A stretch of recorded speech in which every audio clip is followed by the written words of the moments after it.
Aloha, welcome replay viewers. How are you? I love that. Welcome. Hi there, Candace Box here. Thanks so much for joining me. Today I wanted to do a scope about why sometimes affirmations don't work. Hi, Blue Azul Sky. Welcome to the broadcast. Appreciate you guys jumping on. Where are you guys from? Hi, Akobi. Hi, Weathered Cottage. Welcome, welcome. Can you guys hear me okay? I'm outside and I have my neighbors kind of talking. All the kids are getting home from school. Hello, Mexico. Thanks, Blue Azul Sky. Thanks for joining. So I'll just go ahead and go straight to it. I'm an intuitive life coach and spiritual healer, and I was working on a client today, and she was really obsessed with all these positive affirmations, and she's like, they're just not working. I don't feel good. And when we dug down deep into what's really going on in her life, she has what's called the fifth chakra wound, which is a rigid wound. Age.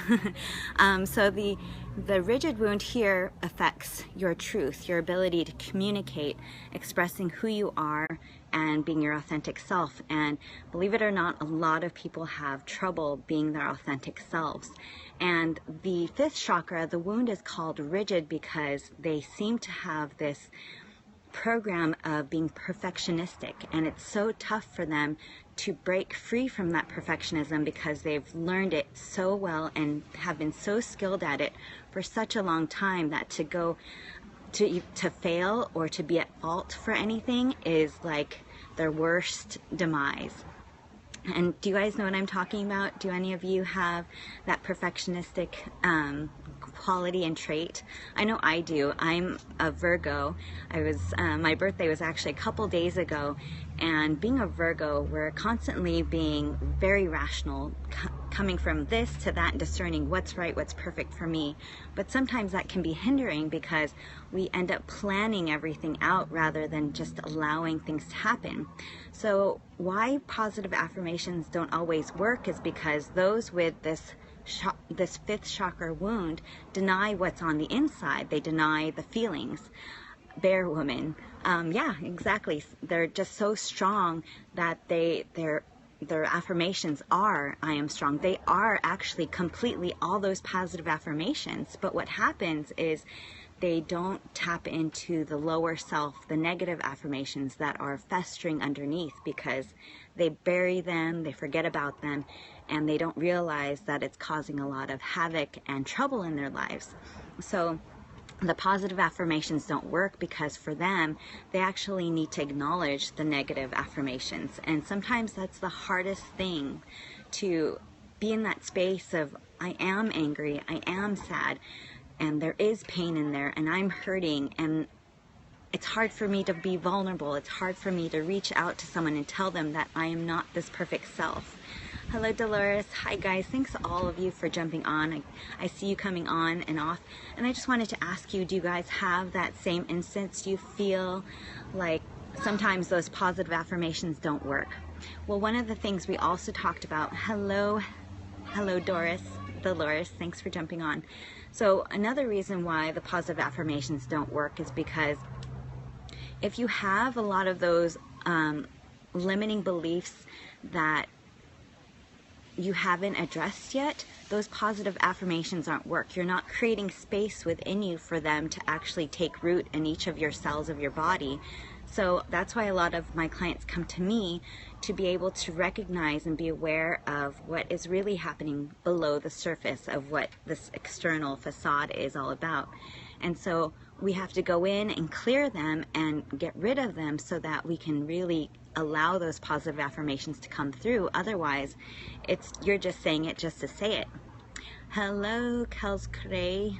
Thank you for the hearts, guys. That's so nice. I appreciate it. If you like what I'm saying, go ahead and tap the screen. You can also swipe to the right or swipe down and share with your followers, because this is awesome stuff. Hi, Jamel. Thanks for joining. Hi, Sultan. So anyway, when the session was quite over, she was totally embracing those negative affirmations because it was freeing. It allowed her to be like, oh my God, I am angry, I am sad, I am hurt. And and it didn't just stem from the circumstance that she thought it came from, which is, you know, her boyfriend. You know, they triggered each other. You're making my soul happy with all your happiness. Oh, thank you. And, you know, part of me is happy and part of me is not happy. And that's the truth. Our wholeness is an aspect. If we can accept all parts of ourselves, we can truly even reach higher heights of happiness. So, one of the things that my client was able to understand was it wasn't necessarily her boyfriend that was triggering the situation. It was basically the perfectionistic ideal she had within her and hiding all these feelings inside from a time in her childhood that she was able to say, wow, I've never really healed from that yet. Yes, I do live in Hawaii. I'm in Honolulu, and I just love it here. Yes, self-awareness is huge. And if you can understand that aspect, that like there is all this stuff festering inside of you that you're not willing to release and let go, because in a way it has served you. You know, a lot of times those with the rigid wound are, with that perfectionistic trait, they actually inside suffer. They cause their own suffering, their own demise, because one of the things with the rigid wound is that they push love away. They don't want it close to them because this is all that they can handle. And when you open up to love or other people, it's tough because now you feel like you have to control them or have to understand their traits and make sure that you're okay within this bubble. But when you can let go and allow the good, the bad, the ugly to come through, you actually are able to just love on yourself. I have a problem in writing but can speak English. How can you improve? Well, there's a lot of awesome sites on the website where you can practice all those things. Just Google it. It's like the #1 answer, or Bing it, or whatever you do. But anyhow, I support a lot of women who are going through breakups and divorces and transformations to help them really authentically understand themselves from a whole perspective rather than who they think they are. You know, there's a lot of pieces to us that we have renounced or forgotten. And when we can unite those pieces again, we can definitely begin to love ourselves and live such an amazing life. Aw, thank you so much, Aulan Fritas. I appreciate it. I will follow you, darling. Oh, you got to do some scopes. I have a feeling that you have a lot inside of you that you want to share. Address for the speaking and writing in English, the only thing I can think about is probably just Googling it. I'm not sure where to look for that. So you'll have to look. There's probably like English as a second language, all that kind of stuff. Anyhow, I hope you got a lot out of that. I'll just rephrase again. Sometimes it is really tough for people to accept the positive affirmations and that they don't work. How do you let go of the control? You know, honestly, the best way to let go of the control is to surrender and trust that what you have planned will work out just as it will and even better. And I actually did that this past weekend. This past weekend was my birthday, and I am a control person. I want to make sure everything's right and perfect. And I basically took care of the details, which is, you know, inviting people, getting the venue, making sure that that was all set up. But as far as who's going to come or how that's going to look, I just let it go. It's like, you know what? God has got my back. Oh, thank you for the birthday wish. I appreciate it. And so when you can let go and just allow, it actually becomes out so much better. I just have to tell you what was really cool. So during my birthday, like the people that were supposed to be there were there. There were a few that canceled, and it was quite all right. And I was okay with that. It did mess me up for a minute because of that control. It's like, I have these people coming. But then when you let go, it just works out. The right people were there. Am I really? Am I still not working well on the landscape? Check that out, Jamel. Not sure. Thanks so much. I appreciate it. And then what happened was right when we got our drinks and we toasted, the music came on, and then all of a sudden the moon parted from the clouds and just shone this beautiful light on the ocean. And it was like the right songs were playing. I am working landscape. Does that work? I can turn it back around if it doesn't. Just let me know. because I heard there's like some Periscope glitches, so I just want to make sure. Where from? I'm here in Honolulu, Hawaii, in my backyard, and I am now 37, and I'm actually super excited to say that number because I truly feel like this wise adult, you know, finally just jumping into my skin, loving every inch of me, and loving what I see through my eyes and what I think, and I feel super creative. Awesome, you're 42. That's a really good age too.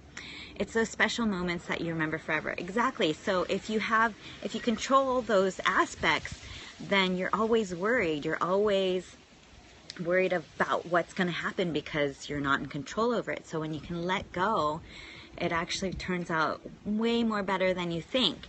And if there happens to have or like be a conflict in those times, you're not able to take it in.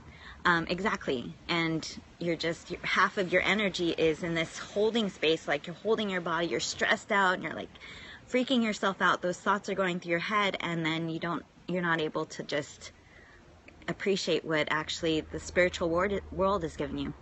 I make you feel better about aging. Yeah, aging is awesome. I look back at my pictures and I see, you know, definitely how my face has changed, and it's a lot softer now because I've done so much healing, and it shows in your face. I would love to follow you. Let's see, Sultan. Follow. I'll check out your scope too and see what you have to say. Awesome. Oh, I'm so glad. I'm so glad to help you. And, you know, I'm here pretty much every day, one scope a day, maybe more depending on how busy I am. How do you heal? The best way to heal, like first and foremost, is to become aware of all that you do, because a lot of times, you know, we just run on autopilot and we don't even realize it. A lot of our choices are actually from reactions of where you used to be in life, and we, depending on the circumstance, we come from that space and basically we are transported back to that age, and then we act out exactly how we felt before. Hi, Franco Madrid. Thanks for joining. So the best way to heal first and foremost is just becoming aware. So that's, you know, by observing yourself. Help me get my worry-free face back, please. It's amazing. Like when I work with clients, when they get through these situations and become aware of it and say, oh my God, that's what I've been doing all my life. That's the story I'm repeating over and over again. It, like, literally, as I'm watching them, their face softens, and it becomes so innocent and pure back to, you know, that place of peace and happiness, because before it's filled with that anger, rage, that stress, that worry. So it's really cool. So again, the biggest way to heal from that is just observe. Bye. Thanks so much for jumping on, Sultan. I'll see you later as well.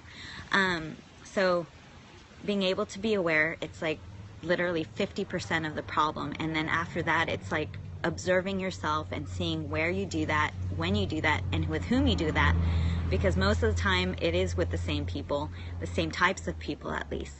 So back to the main concept of this scope is why sometimes affirmations don't work, because you already own those affirmations. Those positive affirmations are you, especially if you are that perfectionistic person. You are strong, you are intelligent, you are beautiful, you are hardworking, you are confident, and yet there's that underlying piece that you've buried, forgotten, or haven't really necessarily healed that needs to be expressed, which is, I am angry, I am pissed off, I am sad, I am hurt. And when you can get to those places, that the positive affirmations can take root and really guide your life. So thanks guys for watching. I appreciate you being here, and I hope to see you again soon. You can always follow me here once a day, or you can message me at CandiceBox1111. I'd love to hear about any stories you have or problems you might be having with dealing with your own limiting beliefs and control and affirmations. Thanks so much. Thanks so much, Passion. I will follow you as well. I appreciate it. There I go. Awesome, guys. Have a wonderful day, evening, wherever you are in the world.